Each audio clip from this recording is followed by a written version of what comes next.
नमस्कार। मैं आज गुंजा के ऊपर बात करूंगा। गुंजा, रक्त गुंजा यानी लाल गुंजा। गुंजा आप किसी ज्वेलर से पूछेंगे, सुनार से पूछेंगे तो आसानी से बता देंगे, और पुराने लोगों को तो पता ही होता है। गुंजा पुराने टाइम में और अब भी करते होंगे कुछ सुनार ज्वेलर, तो उसको रत्ती भी बोलते हैं। तो जब सोना एक रत्ती, दो रत्ती, तो एक गुंजा एक रत्ती होता है, तो इससे सोना तोला जाता था। इसको रत्ती बोलते थे, भाई इतना रत्ती।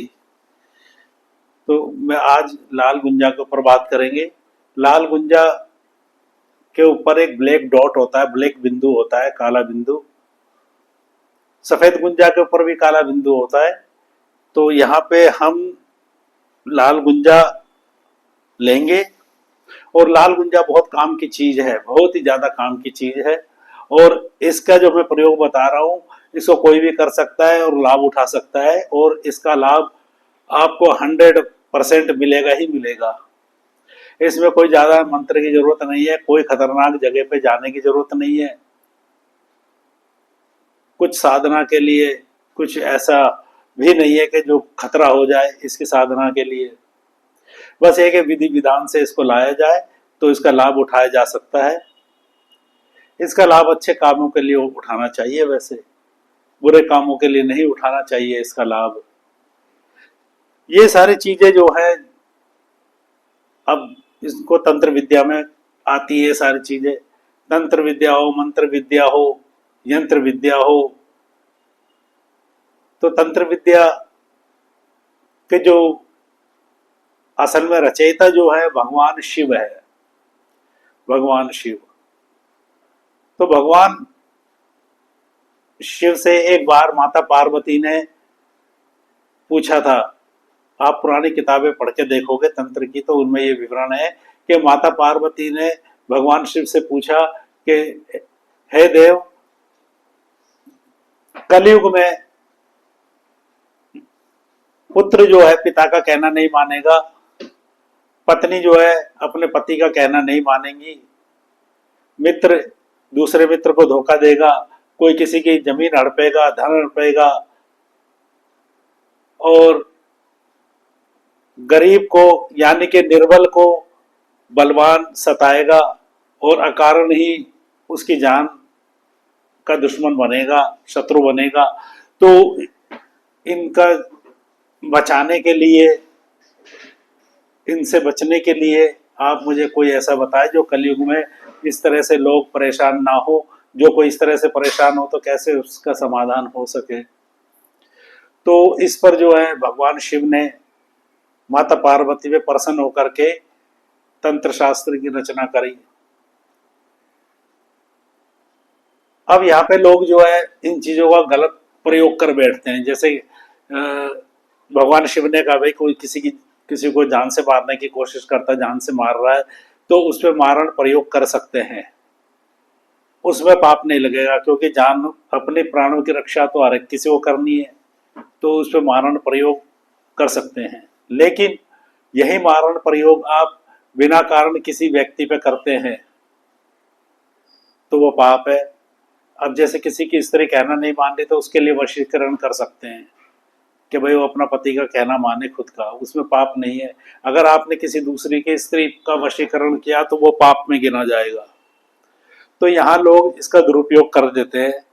तो यहाँ पे दुरुपयोग ना करें, इसका सदुपयोग करें, तो तभी आपको लाभ भी मिलेगा अच्छा, और पुण्य के भागी भी बनेंगे आप। रक्त गुंजा के ऊपर बात चल रही है।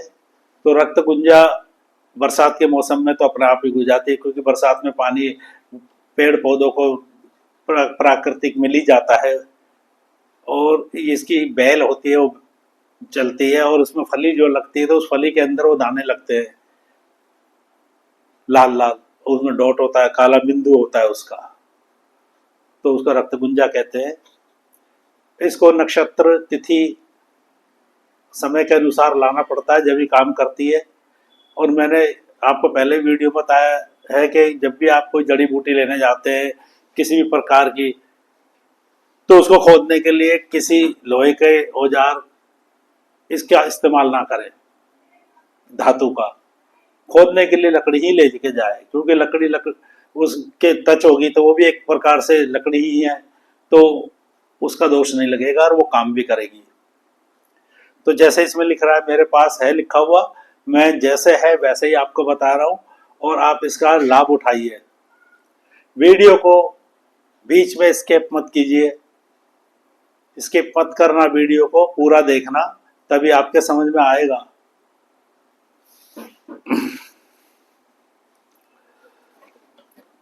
और अच्छा लगे तो वीडियो को जो है सब्सक्राइब कर लेना, लाइक भी कर देना।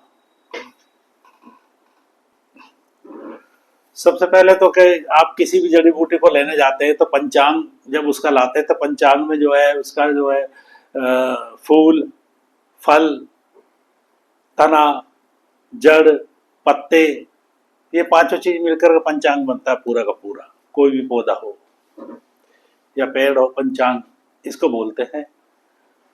और इसके लिए लिखा गया है कि भाई जब आपने लेना हो तो तिथि वार समय का ध्यान रखें जो बताया गया उसमें।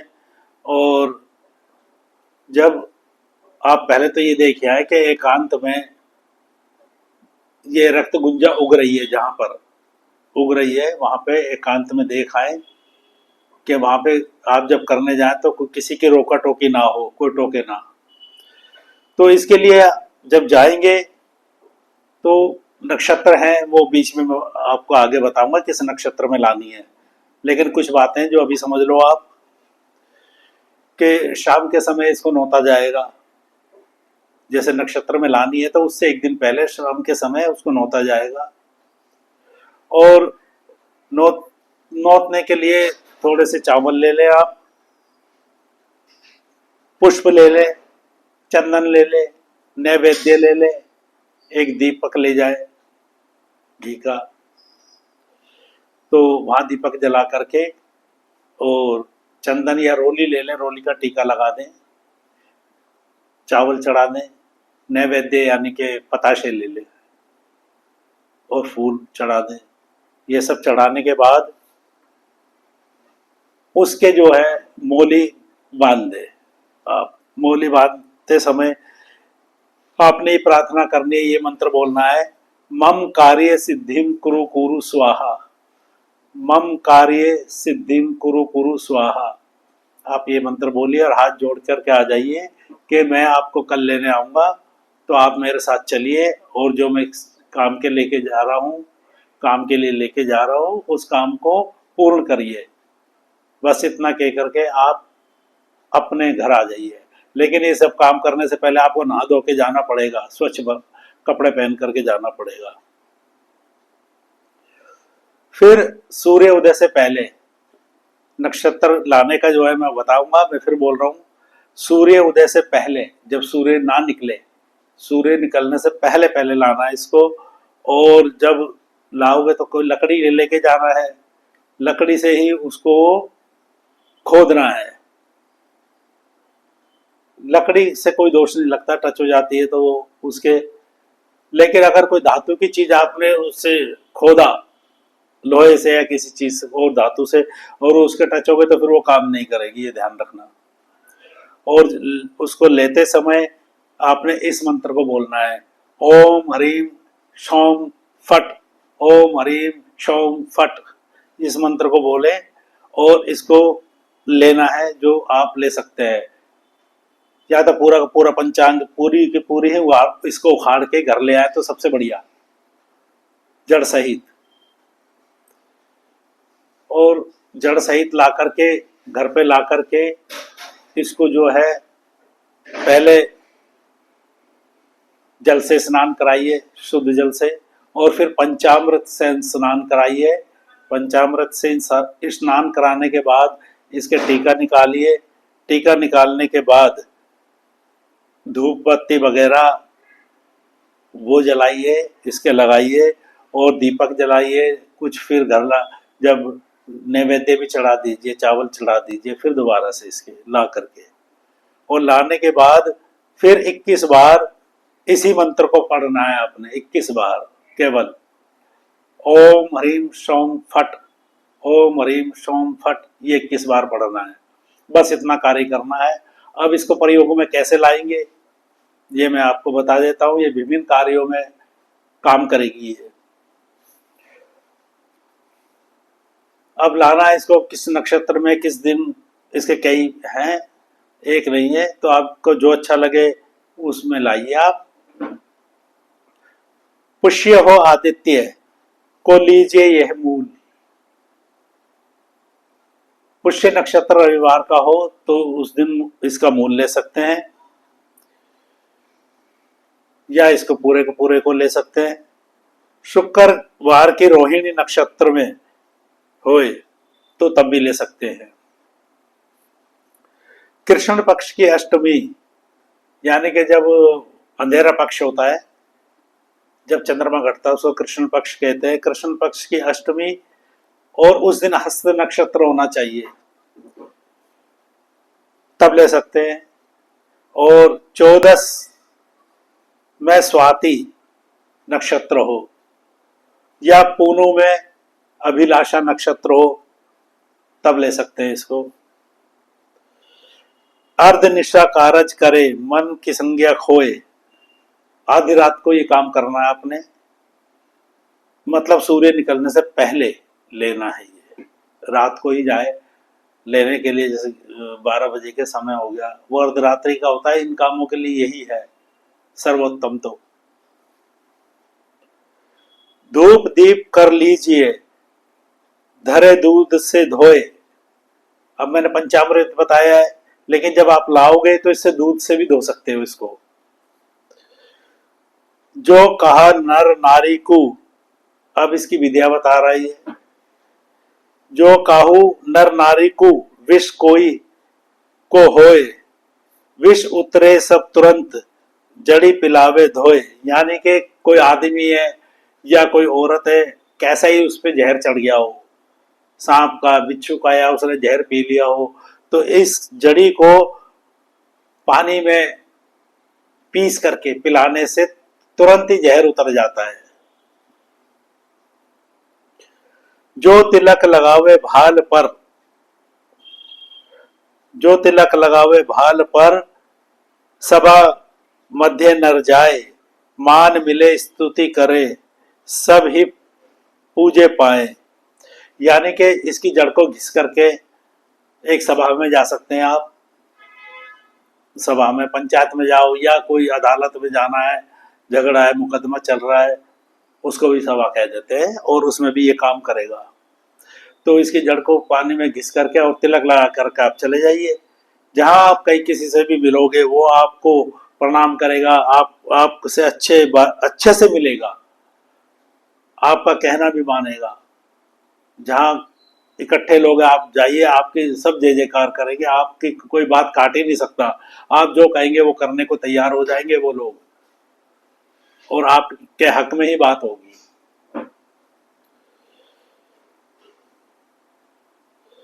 हाँ जी सब करे, जो कहे सो साच। और आपके हाँ में हाँ सब करेंगे। आप चाहे गलत बात भी कहोगे तो भी आपके हाँ में हाँ करेंगे वो। ये इतना पावरफुल है। एक जड़ी की जुगत से सबे नचावे नाच, यानी कि इस जड़ी के प्रयोग से आप नचावे नाच, यानी कि आप जिसको जो कहोगे, जैसा कहोगे वो वैसा ही करने को तैयार हो जाएगा। अच्छा, तांबे मूल मढ़ाए के, तांबे मूल मढ़ाए के कमर बांधे कमर से सोए, नवे मासे वह नारी के निश्चय बैठा होए। यानी कि तांबे के ताबीज में इसकी जड़ को भर करके जो स्त्री अपने कमर में धारण करती है उसे गारंटी से 9वें महीने पुत्र ही प्राप्त होगा।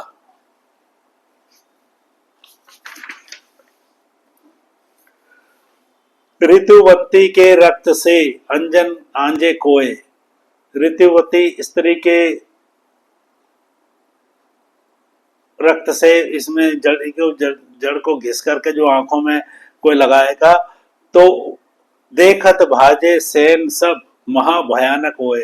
वो इतना भयानक नजर आएगा कि उसके सामने कोई नहीं टिक पाएगा। कोई भी शत्रु हो, कोई भी हो, वो इतना डरावना भयानक राक्षस रूप नजर आएगा कि सब उसको देख देख के ही भाग जाएंगे। काजर हूं घिस आंजिए मोहे सब संसार, काजर हूं, इसको काजल की तरह घिसकर इसकी जड़ को आंखों में आंजेंगे तो आपको जो देखेगा सब मोहित हो जाएंगे। गाली दे दे ताड़ी है ताए लगे रहे लार, आप अगर उनको गाली भी बकोगे तो भी आपके साथ चिपके रहेंगे, आपका मान सम्मान करेंगे, चाहे लताड़ी है उनको, ये इतना मोहित कर देगा उनको। फेर अंकोल के तेल में घिस के आंजे कोय, धन दे के पाताल को दिव्य दृष्टि जो होए। अंकोल एक वृक्ष होता है, उसका जो फल लगता है और उसके फल में जब फल सूख जाए तो उसके जो गुठलिया बीज जो होते हैं उनका वो तेल निकाला जाता है। इस अंकोल का पेड़ यहाँ दिल्ली में तो नहीं होता, ना राजस्थान में देखा, ये मेरे ख्याल शायद दिल्ली से बाहर साउथ की तरफ कहीं होता है ये अंकोल का पेड़। तो अंकोल के तेल निकाल कर अंकोल का उसमें इसको घिसिए, घिस करके और आंखों में डाल लो। जहां कहीं भी धरती में धन गड़ा है वो आपको स्पष्ट दिखाई देगा, ये इतने नीचे गड़ा है, इतना धन है।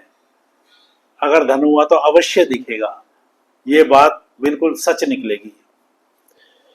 जो बागिन के दूध में घिस चोपड़े सब अंग, सर्व शस्त्र लागे नहीं बढ़कर जीते जंग। यानी कि बाघिन, बाघ जो होता है उसका दूध में इसको जो है मिला लो, मिक्स कर लो, पीस लो। अब बाघिन का दूध भैया आप जानो लाने वाले, ला सकते तो ले आना, इसमें जो लिखा है मैं तो वही बता रहा हूँ। तो बाघिन के दूध में जो इसको पीस करके अपने सारे शरीर पर लेप कर लो। लेप करने के बाद आप युद्ध में चले जाओ, लड़ाई में चले जाओ, कहीं भी जाओ तो आपको कोई शस्त्र नहीं काट पाएगा। अगर मारेंगे भी तो लगेगा नहीं, आपका शरीर नहीं कटेगा। अच्छा, घिस के तिल के तेल में मर्दन करे शरीर, दिखे सब संसार को महावीर रणधीर। अब इसको घिस करके तिल के तेल में अच्छे से मिक्स कर लो और अपने पूरे शरीर पर लगा लो, तो वो एकदम लंबा चौड़ा तगड़ा पहलवान की तरह दिखाई देगा, महावीर। जिससे उसके बल को देख करके सामने से देखेंगे इतना तगड़ा लंबा चौड़ा है तो सब डर के भागेंगे, महावीर की तरह दिखाई देगा, लंबा चौड़ा तगड़ा। कस्तूरी सु आंजिए प्रात समय लो लाए, मौत जो लिखी सबन के काल पुरुष दर्शाए। कस्तूरी के साथ इसको घिसिए और आंखों में आंजो सुबह के समय, प्रात काल इसमें लिखा है, आंजिए और इसको काल पुरुष के दर्शन होंगे। जो मृत्यु का देवता है काल पुरुष, जो प्राणों को खींच के ले जाता है, आपको वो दिखाई दे जाएंगे प्रातः काल। कस्तूरी से इसके साथ घिस के आंखों में आंजे सुबह के समय। जो आंजे रक्त निज रक्त से खुले रागनी राग, जो आंजे निज रक्त से यानी कि अपने खून में मिलाकर के घिस करके आंखों में लगाएगा तो खुले रागनी राग यानी कि उसका गला अच्छा हो जाएगा, गाने में एकदम बढ़िया सुर निकलेगा, गाने में स्वर हो जाएगा बढ़िया। जो घिस पावे दूध से होए सिद्ध सौभाग, यानी कि दूध के साथ मिला करके इसको जो पिए वो सौभाग्यशाली हो जाएगा। अगर उसका भाग्य खराब है या भाग्य साथ नहीं दे रहा तो सौभाग्यशाली हो जाएगा। अब सौभाग्यशाली का मतलब तो आप समझ ही सकते हो। रक्त गुंजा यह कल्प है सूक्ष्म कहो बनाए, जो साधे सो सिद्ध होए, या में संशय न आए। यानी कि जी रक्त गुंजा कल्प को जो है बता दिया गया है। अब जो इसको करेगा वो ही सिद्धि को प्राप्त होगा, यानी कि वही इन कामों को कर पाएगा जो इस तरह से करेगा। इसमें ये कहता है कोई शंका नहीं करनी चाहिए, संशय नहीं करनी चाहिए, शक नहीं करनी चाहिए इसके ऊपर। तो ये रक्त गुंजा का जो है मैंने विधान बताया, तो ये बहुत अच्छा है। और अभी बरसात का मौसम भी है, तो इसमें आपको ये रक्त गुंजा मिल भी जाएगी। तो जिनके नज़रों में है रक्त गुंजा कहीं पे भी, तो वो करें और इसका लाभ उठाएं। आज के लिए वीडियो में इतना ही। नमस्कार।